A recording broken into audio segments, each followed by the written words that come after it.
1時半ごろに食べて、今6時半なので、お腹空いてるような空いてないようなって感じだね。まあベストを尽くそうと思います。美味しそうな。なんか旅館の料理はプレゼンテーションが素敵ですね。ゆりねまんじゅう、ゆりね、割といつもアメリカはとにかく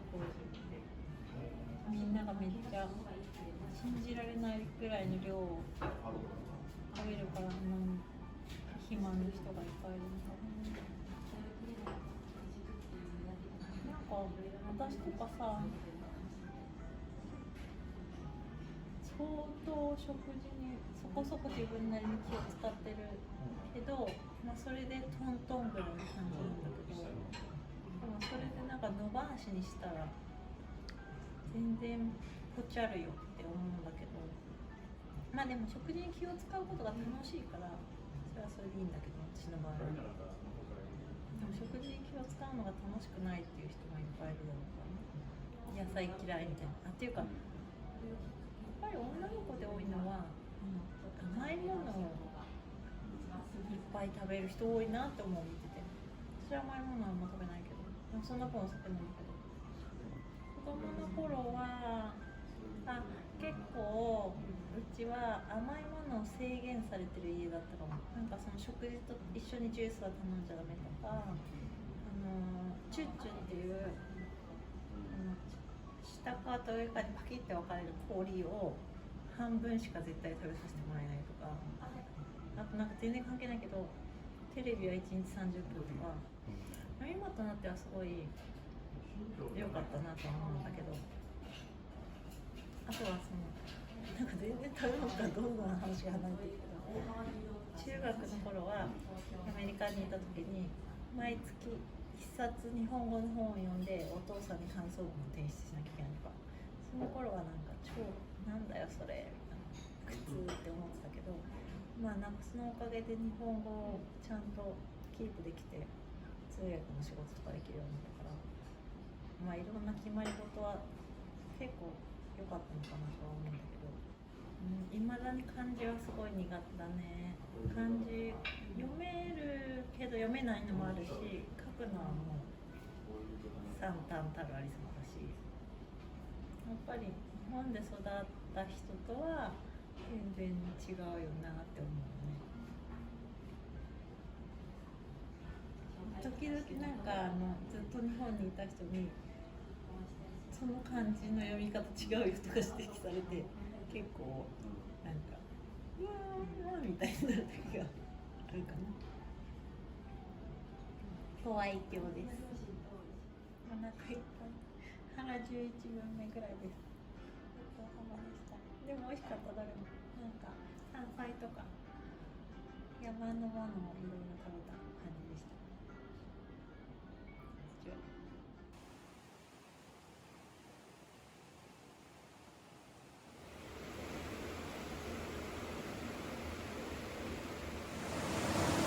おはようございます。Good morning everyone。昨日は夜11時ぐらいに寝て、今朝は5時過ぎに起きて、それから温泉三昧です。ぐっすり寝たし、しっかり体が緩んでます。今はお食事どころの外のテラスでモーニングコーヒーをいただいてます。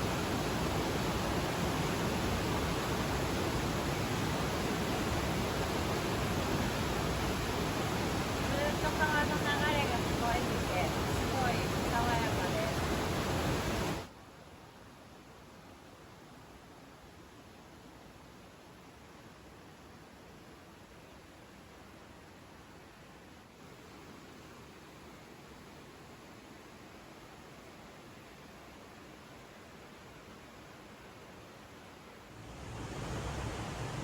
朝ごはんです。普段は朝はあんまり食べないんだけど、旅館に来るとやっぱり食べちゃいますね。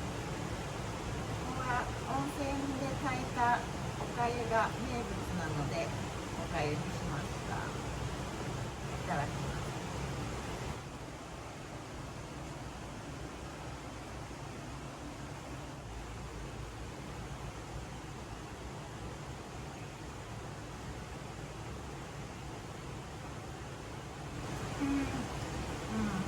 おかゆ久しぶり。優しいです。虫が具だくさん。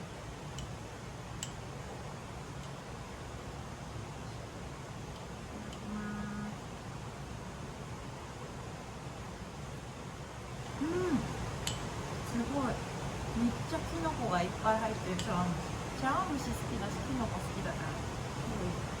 茶碗蒸しっていうか、キノコのクリームスープみたいな感じ。ご飯を食べ終わりました。なんかね、ちょこちょこいろんなお惣菜とかおばんざいみたいなのがちょこちょこあってすごい美味しかったです。でもおかゆは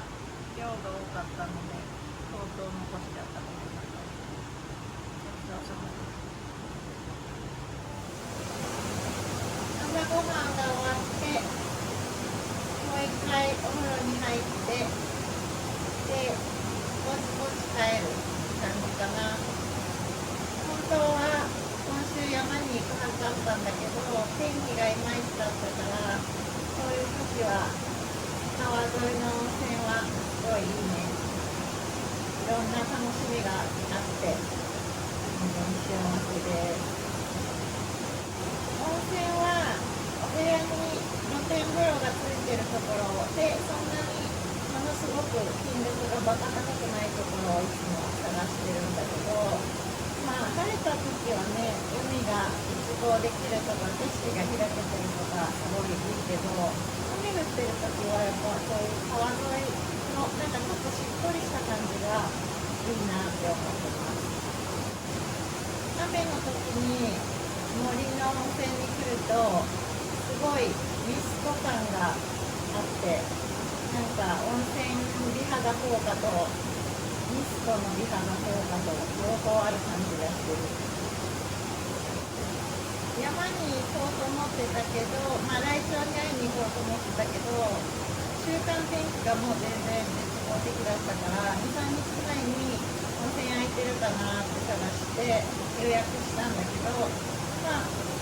だいたい予算の上限が1人3万円2食付きで3万円なんだけど、ここは2食付きで2万3000円だったんで結構リーズナブル。なんか週末だとどうしても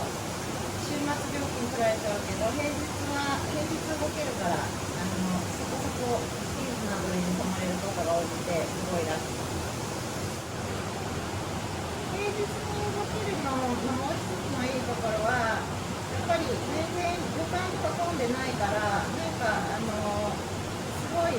プライベート感があるのとあとお店の人もやっぱりなんか忙殺されてない感じがしてなんかゆとりがあるんだよね。だからもし平日有給取れるんだったら特に今の時期とかちょっと有給取ってリーズナブルにのんびり旅をするっていうのもいいんじゃないかなって思ってます。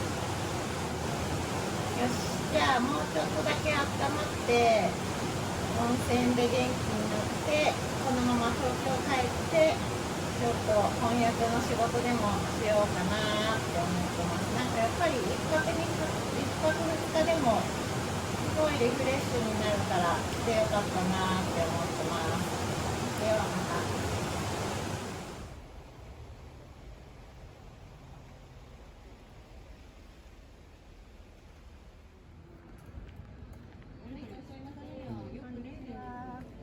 野菜の直売所にしたい。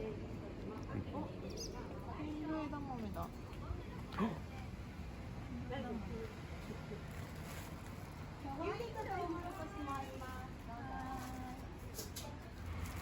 多い量だ。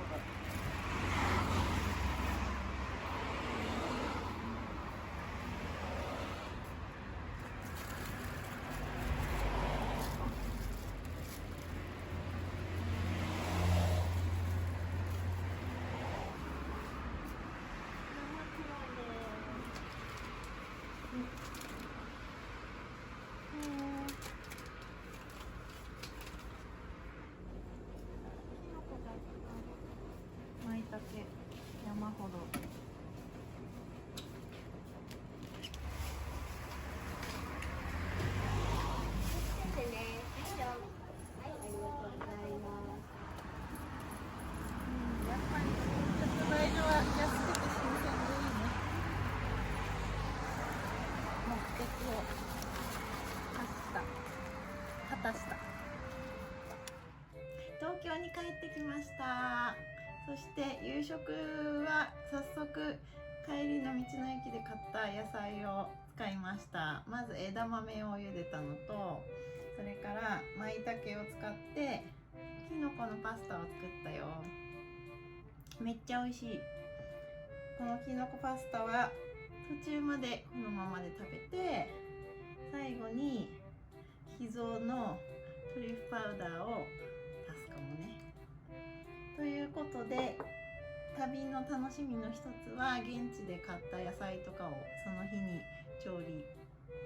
して新鮮なお野菜を食べられることも